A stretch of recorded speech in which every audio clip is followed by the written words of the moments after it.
Hi, this is Kendra from Pencil and Pigment, and today I wanted to talk about some revenue ideas for creatives, how to make money as an artist or a hobbyist. I want to talk about it in terms of active income, passive income, whether you want to be a professional and have this be a full-time job, part-time job, or maybe just something where it's as simple as you just want your supplies to pay for themselves. I am using just an Archer & Olive dot grid bullet journal and a black Tombow pen. I thought about doing illustration while I did this video, and I thought that maybe making notes instead would be way more helpful.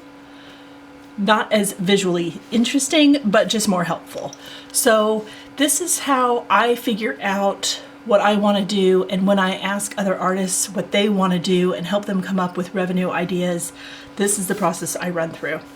So basically what I ask first is in terms of goals, and we start with the largest goal first and then just keep breaking it down. So the 10-year goal, and what that entails is that a publication or gallery show.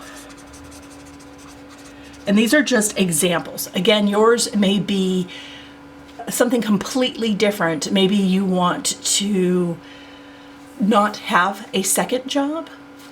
Maybe you just want to do something part-time where you do, maybe your goal is just 15 hours of art a week that pays for itself, or you want to do specific illustrations or drawings or paintings or watercolors. Maybe you want to sell to a very specific web page. Maybe that goal is having a Patreon or your own YouTube channel. And then there's a subscriber amount that is your ultimate goal. Maybe your ultimate goal is 1 million subscribers, okay? Now, from there, divide it. Divide your goal in half. So if your goal is a huge, massive publication, maybe by 5 years you've self-published, or you have done something where you've printed and sold like a zine or your own book on Etsy, gallery show.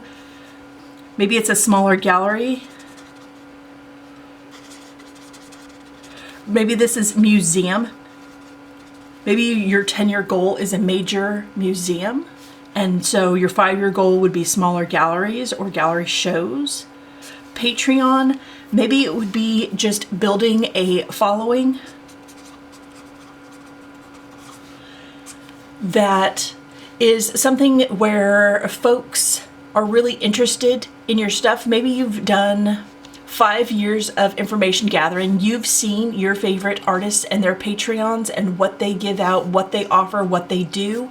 And your 5-year goal is to have social networking sites that are built up with really high following, so you can have a Patreon that helps pay for your art. And then a YouTube channel with maybe 500,000 subscribers. And then from there, I would say, what would be your 1-year goal that would help you get to your 5-year? Maybe your 1-year goal is to have an Etsy shop where you understand shipping, pricing, and what it entails to do all the packaging and sort of networking to advertise what's for sale yourself. You understand all that within 1 year. Maybe it's having a dozen really amazing pieces that are gallery worthy. So they would have to be, you do like one a month for an entire year to get those 12 really, really good gallery worthy pieces. Maybe here it is creating accounts. You have to create an Instagram or create a Facebook or create a Twitter, create something, maybe it's a blog or a vlog or something of that extent where you start adding to that every single month, so you have tons of things to look at. What garnishes attention, what gets likes, what gets follows. And from 1 year, read books that could show you what it entails and what it takes to sort of get people to become a follower, to become a loyal audience member of you, basically selling yourself and your art and your art style, knowing how to do that. And that's going to be a lot of reading, a lot of videos, and understanding what this takes. And that can take an entire year. And then maybe your goal is, you know, 100,000 in 1 year. That's that's a really good goal. Mitigate expectation. To get this, to get 100,000 subscribers in a year on a YouTube channel, you're going to have to be really good at video editing, have to have really, really good camera recording equipment, have the whole setup and shebang. And maybe it's a thing where every month you add to this, you learn new skills, you buy new hardware, you buy new software. You have to show yourself. People have to know who they are subscribing to. So you kind of have to let people in on your life, on yourself. Now from there, 1 month goal. And then the 1 week goal. And 1 day. And the reason I start big and sort of reverse engineer this is so you can clearly see what this looks like as you go down. And then you know every day you have to be building towards that. What does that take for every day? Because if I start with 1 day and you get bigger, it becomes too overwhelming and it seems too daunting. But if you start large and you build it back down and break it down into smaller chunks, from there you can then see everything you need to do to make money as an artist, as a creator, as a crafter. Now, as far as income goes, you have active and you have passive income. Now, I am of the belief system that you should have as many income avenue streams as possible. When things like, I don't know, pandemics pop off, recessions come, it becomes much harder to sell art when groceries are really, really expensive. Art then becomes a want and not a need. So you have to realize what's going on in the world around you to understand what you can market and what you can get sold. I know, it sounds like a lot, and sometimes it feels like it because it is. So what I would say is be sort of vigilant of what's going on in the world around you, the news, not just locally, but understand globally what's going on. So you have a better idea of, why can't I sell anything? Why isn't anything getting done? I'm not making any money. I'm not reaching any of my goals. Just know that it's not always you. Sometimes it's the world around you affecting everything, sort of the trickle down of all that. So passive income is where you go to, what's the best way to describe this? Something like Redbubble, Society6, Cafe Press, Zazzle, TeePublic, TeeFury. There's a bunch of web pages where you can upload a piece of art. Redbubble and probably Society6 are the most popular. You would upload a piece of art and then you would have it placed onto a t-shirt, a clock, a bath mat, a notebook, you know, a handkerchief, a mask, socks, whatever products they offer. And from there, stickers, cell phone cases. So some products that people genuinely buy, like clothing, and you would get a portion of the proceeds. Understand with all this stuff that because they are doing the printing, the packaging, the shipping, and all they're using is your art, you get a very small percentage of the money. Okay? You're making a very tiny amount of money. And again, I'm using the US dollar sign. I live in the United States. But what passive income means is that anytime, anywhere in the world, somebody can purchase a t-shirt with your design on it, and you could be sleeping, you could be drawing and working towards another project, and you will be making money. That is passive income. You are not working directly towards this income. It's been sort of set and forget, and it can then work for you at all hours of the day. Now, this is really nice, especially if you have time constraints. You do have to spend time to upload and reposition and sort of get everything the way you want it on all the different products and set them active for these types of accounts. TeePublic is another one. I'll list a bunch in the description box if you are interested. And this can be done with scanning some of your favorite illustrations or sketches or different things that you're working on that you really enjoy. Look through. This is where having social networking can be really, really helpful. Look and see what is liked the most, what is commented on the most, what people really seem to gravitate towards. And those would be the products to upload.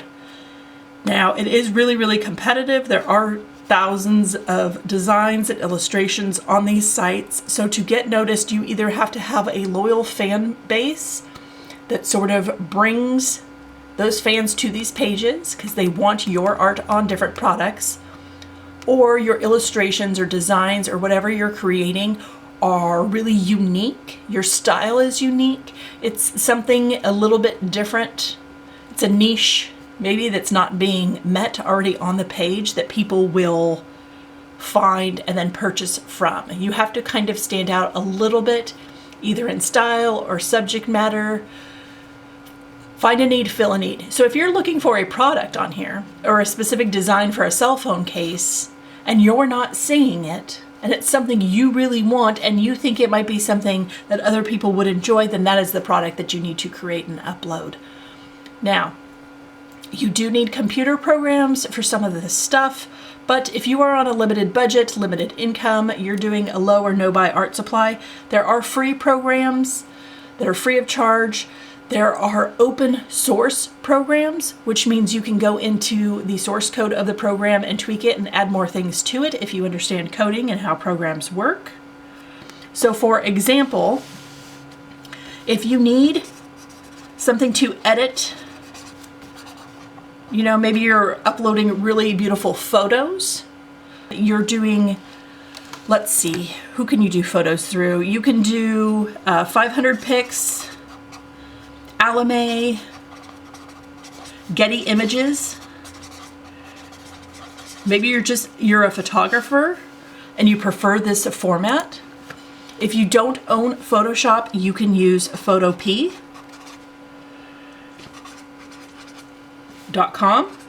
I will link a bunch of these free programs. It works very, very similar to Photoshop.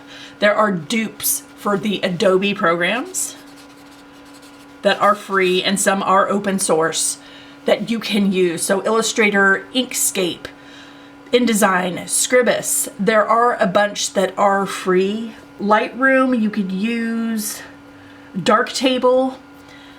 I will link a bunch of things. Let's say you're into music and you want to start making music that you want people to purchase and use for videos or editing or whatever they're working on, and you don't have Adobe's version, you could do Audacity. There's so many different things that you can do to go through. Other Photoshops would be like Sumo Paint or GIMP, Paint.net. There's so many. So you don't have to rush out and buy tons of programs. If you want to save something very specifically in a high format, a high DPI format, it's a large file, you want to save it as a PNG, you're trying to make stickers on your Redbubble, you can use Photopea. Okay, there are things you can do. Now, active ways to make income would be like commissions, selling on a shop like Etsy. That is just one example. There are tons of different shops you can sell on. You can create your own web page, you know, through Squarespace,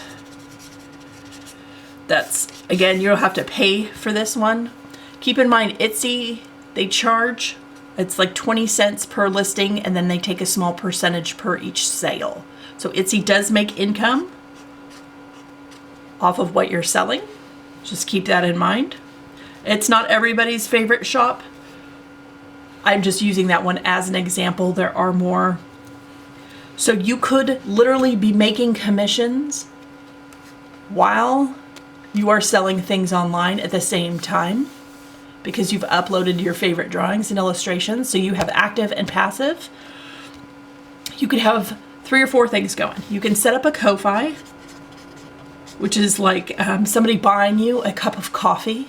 Like, hey, I like your work, but I don't have money to buy a commission or a t-shirt right now, but here's $5. And then you could set up a Patreon for, you know, $2 a month. And they can get behind the scene access of how you put your illustrations together, how you ship them, how you put them, how you work those into a video editing, whatever you want to offer. You could offer postcards and stickers. Those seem to be pretty popular, like giveaways monthly to folks that subscribe, and then have a Redbubble, and then your own shop online, whether that be Etsy, webpage, or other. And then you have 4 different revenue streams. You can have affiliate account through Amazon. You can open up a little Amazon affiliate shop where you list all the supplies that you use for your art. And when people go and click on that and purchase that supply through your link, you get a little small kickback, a little small portion of that.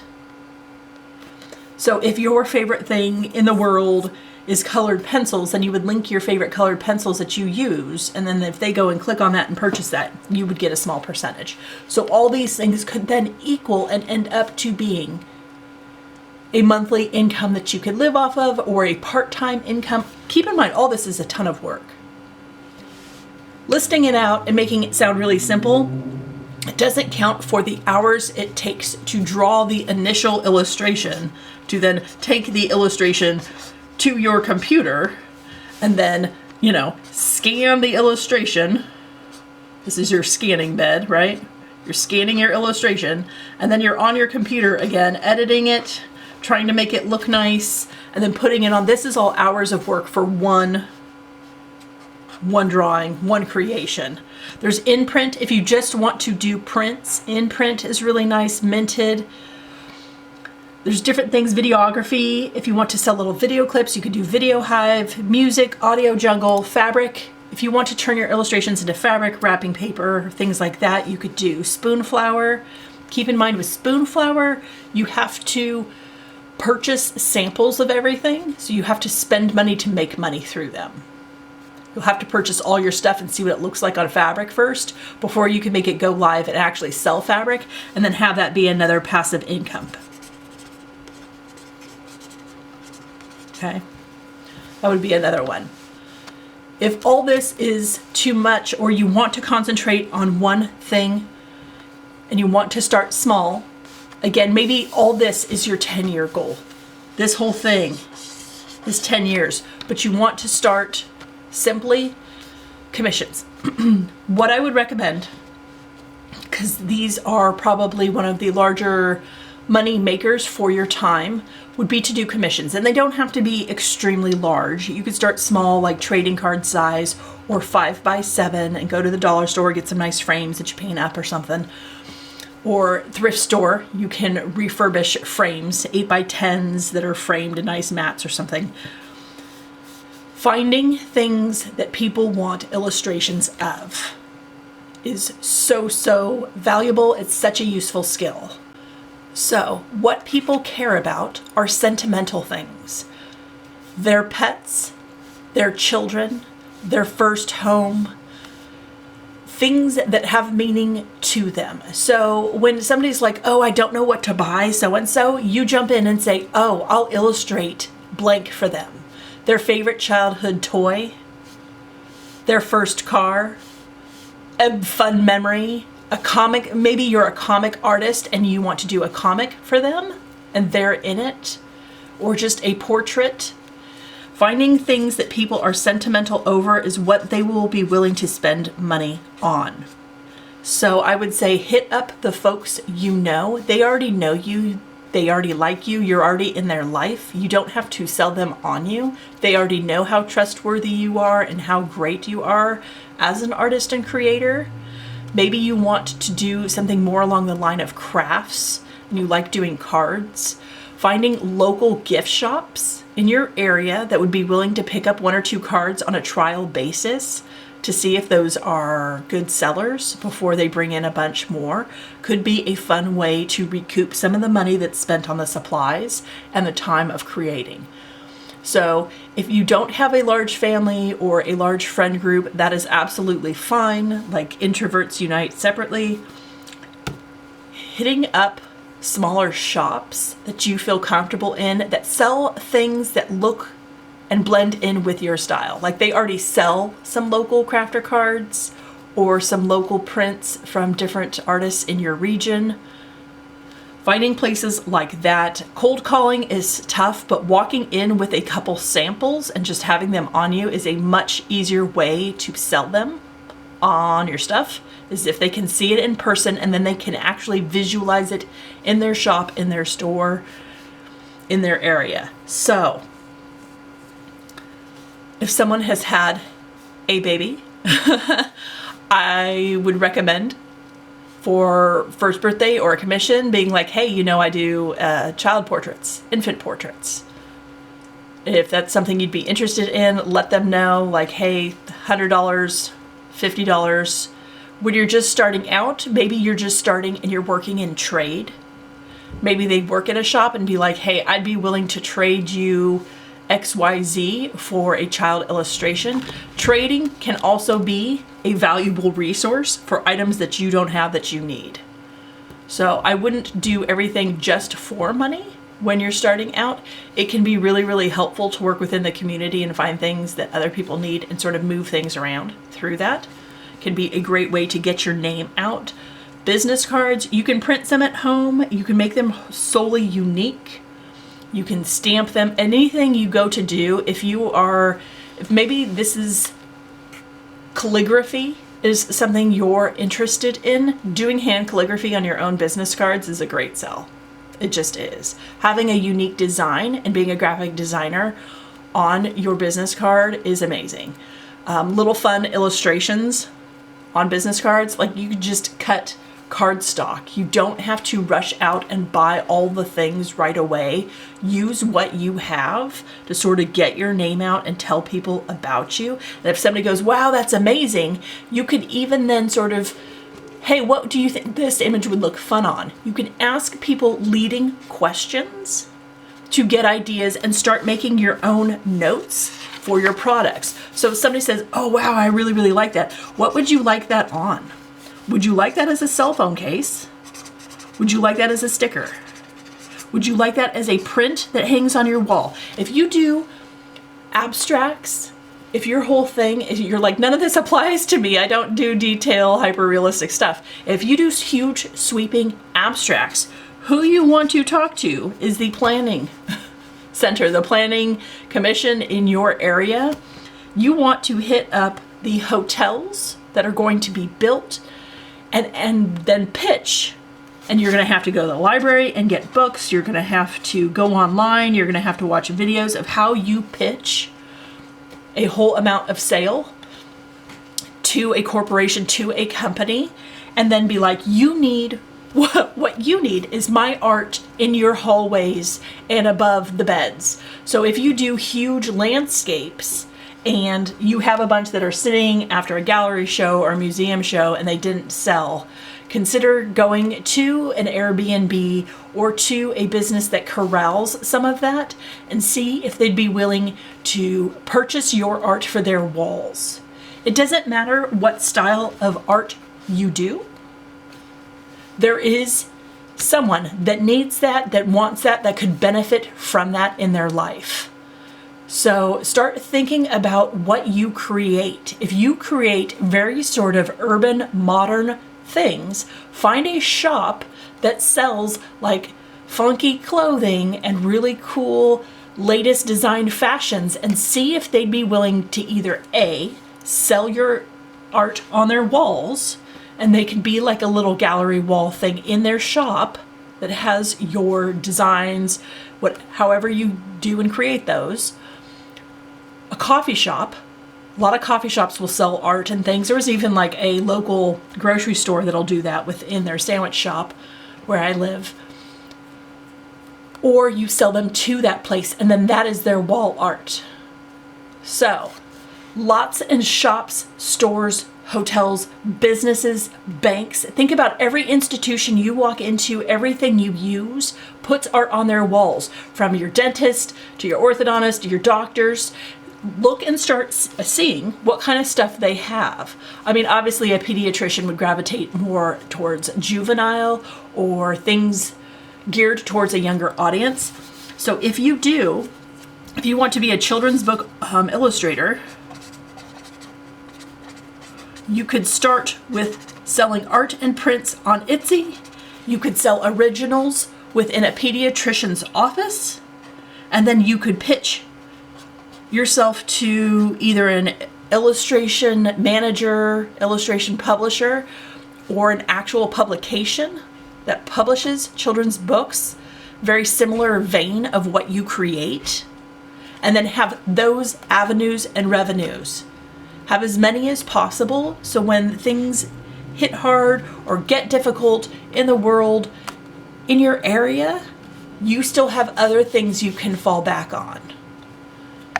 If there is a major issue in your area and that local stream falls apart, you still have an international one with your Patreon or your Etsy shop. You want as many as possible. And you want it in as many styles, passive and active. And you want to start learning some of these things, some of these free programs, so you can take your art and you can apply it to all these different areas and create all this different artwork that is accessible. Now, the other thing I want to talk about is time versus money. Okay? Again, I apologize for using the US symbol. You either spend the time or you spend the money. So if you are going to do passive income through Redbubble,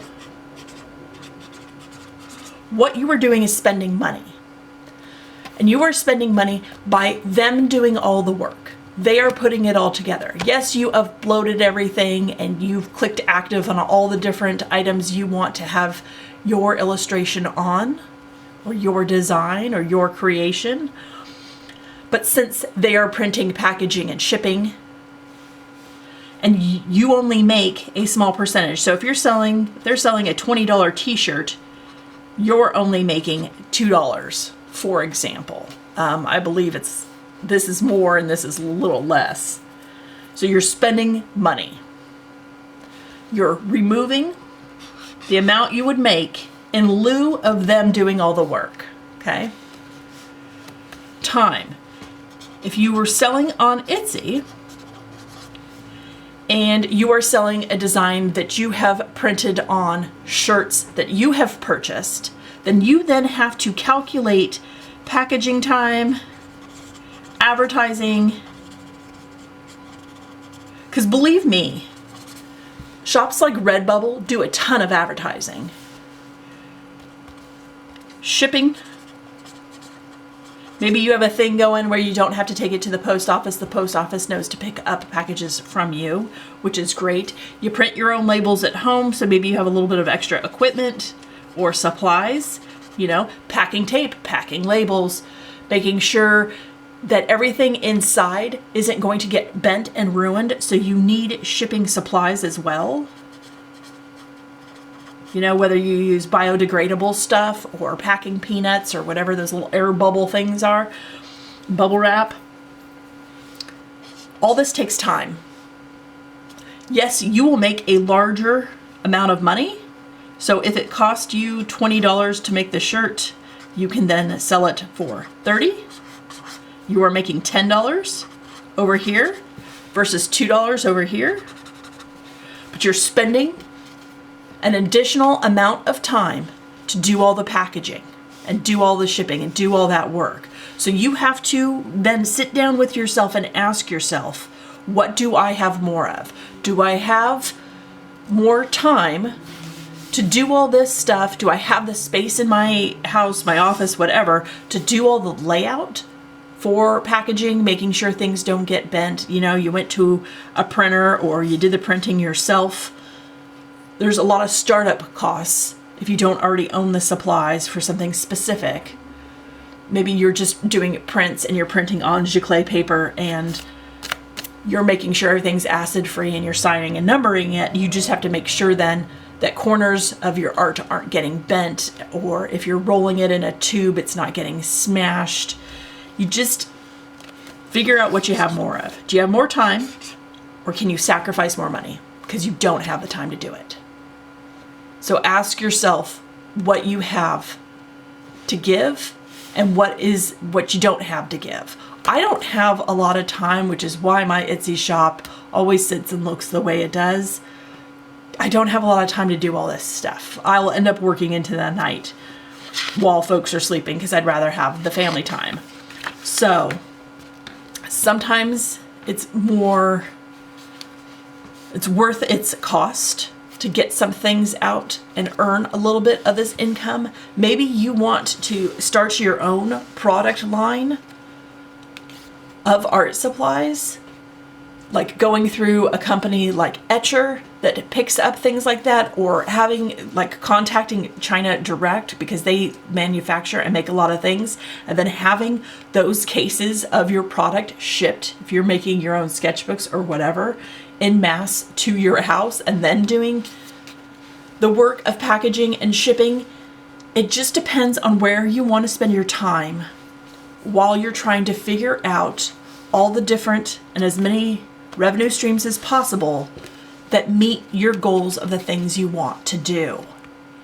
So sit with yourself. Where do you want to see yourself? What is the dream? What is that goal? What is the thing where you're like, oh, you know what would be awesome? I've always wanted to blank. When I see myself this way. Break it down to get yourself there, to become the person you envision yourself to be with your art, with your creating. Now, if you just are a hobbyist and maybe you just want your art to sort of pay for itself, passive income, look at what you spend during the month. Start itemizing your expenditures. Maybe this is your first year purchasing art supplies, in which case you only have 1 year. You have 2023 to look at of how much you spent. But if you have more years where you can look at what you've spent, now I know this year, isn't half over yet. So calculating, dividing by 3, getting your average amount that you've spent, and trying to figure out different ways that you can make that amount of money. So if you spend on average, I don't know, $100 a year, starting an Etsy shop is free. Selling 5 or 6 things a year could pay for itself. If you spend on average $1,000 a year on art supplies, it is not for me to judge. Believe me, a lot of you have seen my no-buy art supply that I did for the entire year of 2022. I will link that that video list, the playlist. There's over 40 videos in that playlist of me talking about how much I spent in a year for art supplies without paying attention to it. It adds up very quickly. If you spend $1,000 in a year, you're going to have to, and if you want it to be a job part-time, you're going to have to then make more than at least $1,000. So this goes into finance, it goes into budgeting. How much do you spend on art supplies? And then spend on something like your bills, your life, and then extra for emergencies. And then calculate, okay, if I spend $1,000 on art supplies, my bills are $1,000, I want to bring in $4,000 a month. Again, I'm using US dollar. you're going to have to sort of apply this system. And you're going to have to treat it like a full-time job or part-time job. If you already have a part-time job that does $3,000 and all you want to do is make the $1,000, there are tons of different revenue ways of doing this, of figuring out what's something that you like your designs and products on. Maybe it's cloth bags, maybe it's wrapping paper, figuring out what you want to see. Maybe it's just the gift cards, maybe it's just stickers. Stickers are one of those things where it's a lot of packaging, a lot of shipping, and then not a lot of overhead where you make a lot of money when you set your price for stickers. It's a lot of work to package and process stickers. So going larger with maybe more big ticket items can help with some of this. You just need to calculate what your end goal is. If it's a publication, start doing self-publication on Amazon, start seeing what that is. Find a really nice printer that you like and start selling some things that you are creating. Maybe you want to turn an entire sketchbook into a book that people can purchase on a shop that works towards this publication. So in 1 month, you need to go around and pick your printer. Your 1 week goal would be to have, 7 or 8 illustrations. Your day goal would be to work towards 1 illustration. If you want to see your art hanging in a museum, you're going to have to start to hit up galleries and local places that show art, and smaller places that show art. Some, again, grocery stores, banks, places like that will show local art. You're going to have to start creating really top quality art pieces that you've invested a lot of time into. And then understand, if your goal is to have 1 a month or 2 a month, that you then need to be halfway and at least 1, and you need to start 1 now. Okay?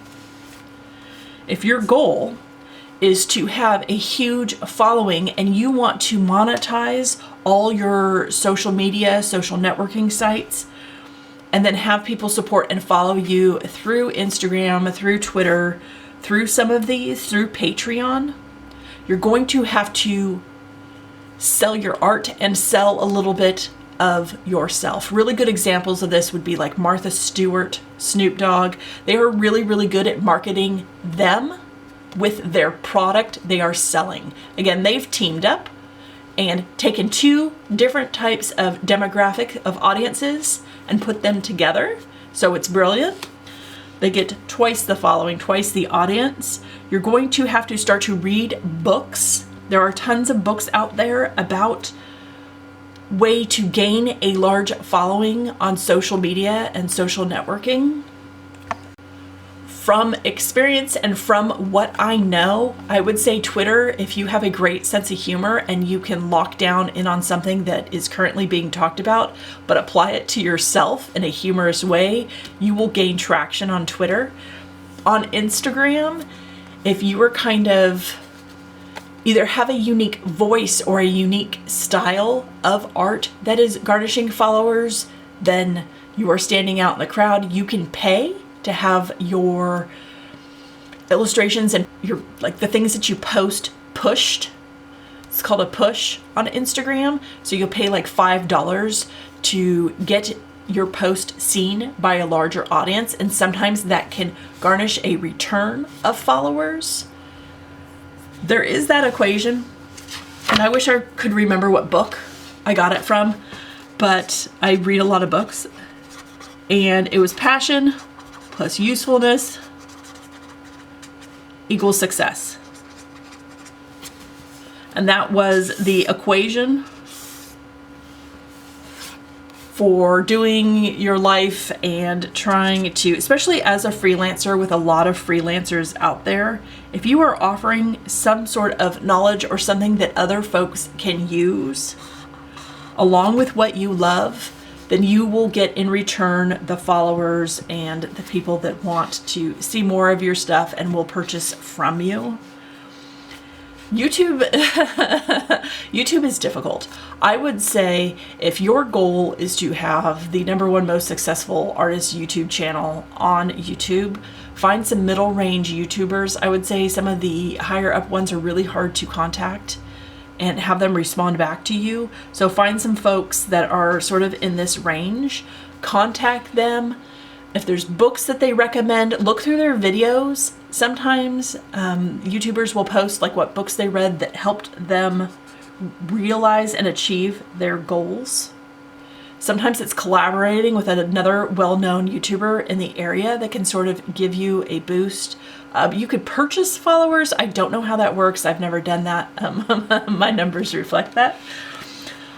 But understanding how to promote yourself for all this, how to advertise yourself, is going to be vital for your revenue stream, for making money as a freelancer, as an artist, as a crafter. And hit up your local library. Those books are free. As low budget as you can, get some free programs, sign up for some free things. I believe blogs are still free, Etsy is still free. Get books on how to sell yourself, how to promote yourself, reach within your contacts. If you have friends that work in different sort of places and buildings and institutions, and seeing what other places do for art, bring along a little notebook with you. And when you are out and about running errands, look at what art is hanging in your grocery store. Look at what art is hanging in your craft store. Look at what art is hanging everywhere you go, and see if some of that stuff applies to you. Walk into the local small galleries in your area and see if your stuff might be a really good fit. Contact some of your friends and being like, hey, aren't they opening a new branch of blank and blank? Couldn't you see my art on your walls? I can see my art on your walls. It's gonna be amazing. Learn how to pitch. Pitch your art. Sell yourself. Sell your art. It is a lot of work. It is that little comic. Have you seen that comic? And it goes like this, and it says Life of an Artist. That is what people see. But this is all the work that you did to get to this little point right here. It's very much like a glacier. You only see the little tip, but there's a huge mass underneath it. This is the huge mass underneath it. This is all the time. And allocating time. Finding time. That is another thing that you're going to have to work on, is effective time management and learning how to prioritize things in your life to make these goals come true. One way to do that would be to take a page in whatever you have, a notebook, a journal, some scrap piece of paper, and write down everything you do in a day for an entire month, for an entire week, whatever you have time to dedicate to, and see how much time you spend. A lot of apps and stuff will tell you how much time you spend on them per day, per week, per month. Look at that time. Look at the time where you watch movies or you read books, maybe listening to audiobooks while you work on some of this. That is how I get some interesting tips and ideas and get some of other books read that aren't for my personal enjoyment. They are factual books, informative books that help with some of this stuff. I can link some good books down below. I will just link a bunch of stuff. There's just so much. And then go to your favorite YouTube channels, see what those artists are doing, see what works for them, see where they have the high views. I mean, if you want to have a YouTube channel, if you want to have some of this stuff, going to artist channels that are similar in the vein that you want to create, that do things that you really enjoy watching, and look at their videos that have the highest viewership. You can see the numbers, you can see the likes, it's all reflective of what they're successful in, and start making notes. Watercolors get more views? Well, looks like I'm gonna have to get into watercolor. There may be some compromise, and maybe like a Venn diagram of what you create or what you enjoy, and then what sells either like literal print or what sells online like YouTube views, and finding that sweet spot in this Venn diagram where they both overlap. And it may not be, you may be creating a ton of like some stuff that isn't your absolute favorite. There may be some compromise within that. to get that money. Understand that we all want to make very specific things, but sometimes those very specific things don't yield money. They just don't. So finding out what does, and you may have to sort of commercialize some of your items. If you want a lot of attention really, really quickly with a lot of followers, if you start drawing things that are popular, find popular songs, popular TV shows, popular music, and drawing the artists, the actors, the scenes in those. And that can get you attention because those are really, really popular, like drawing Stranger Things or Wednesday Addams, that actress that plays her on the show Wednesday. Those types of things can get a lot of viewership. If you have a certain proclivity and you prefer adult-only content, you know what I'm talking about. If you choose to illustrate that way towards that proclivity and that content, then it's not safe for, you have to put that it's not safe for work, not safe for viewership, not safe for younger folks. You'll have to put all those warnings and different things on there. You run the risk of getting kicked off platforms with some of that. So you're gonna kind of have to find someone that makes similar stuff and figure out how they post and how they do that without getting the boot, if that is the content you prefer to make. If you only like drawing trees and trees are your thing and you want to figure out how to make money, do a book, whatever, have an education portion where you bring people to your channel, teaching them about trees or about drawing trees, applying what you love the most and how to help people with it will get you closer to your goals and what you want in life. And maybe what you want in life is just to have your passion put around online and people to check it out and think it's awesome. There are so many ways to do this. There are so many ways to break this down. These are my best tips and hints for this. I mean, again, there's no right or wrong. This is a very creative industry. Get creative. If some portion of this speaks to you or inspires you in a completely different way with a completely different idea, jump on that, embrace that, and go for that. I highly, highly encourage that you take your creative brain, maybe you workshop it with another creative.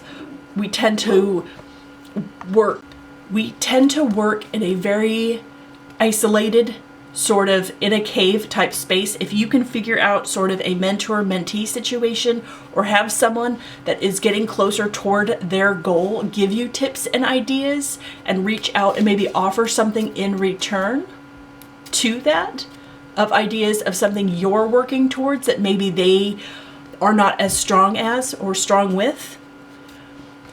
Reaching out and finding other creative people is a great way to share ideas. Don't want to gatekeep this stuff. You want to offer it all up, and folks will offer up what they know to you. Their favorite printer in your area, where they print washi tape, all these weird little unique things that other artists do. I hope this video helps. If you have any questions, please put them in the description box below. I will try and help and answer them as best as possible. I hope you have an absolutely wonderful week, and I'll talk to you later. Bye.